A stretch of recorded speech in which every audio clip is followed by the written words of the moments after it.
Strasbourg, où le taux d'incidence a doublé sur la semaine. La capitale alsacienne accueille aussi depuis vendredi le plus grand marché de Noël de France. Bonjour Mélina Fachin.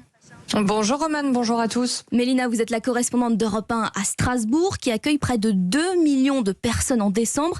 La préfecture redoute donc le pire et Mélina, elle a décidé de serrer la vis aux visiteurs du marché de Noël.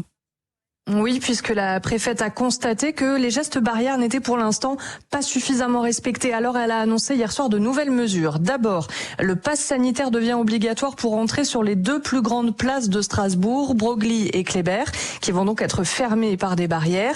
Des nouvelles zones de restauration avec pass sanitaire vont être ajoutées et elles seront mieux indiquées, puisque peu de visiteurs y allaient. Ils préféraient boire leur vin chaud dans les allées du marché.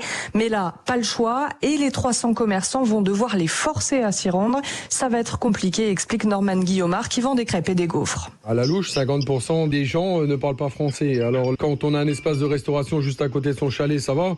Mais quand il est à 50 mètres, fallait expliquer ça en italien, en espagnol, en anglais à la rigueur c'est faisable, en allemand aussi, mais c'est compliqué de dire aller là-bas, tourner à droite, aller à gauche et voilà quoi.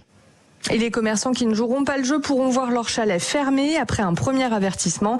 Les amendes de 135 € vont aussi devenir systématiques pour les visiteurs qui ne portent pas le masque, obligatoire partout. Enfin, le marché de Noël fermera tous les soirs à 20h, fini les prolongations jusqu'à 21h ou 22h le week-end. Merci.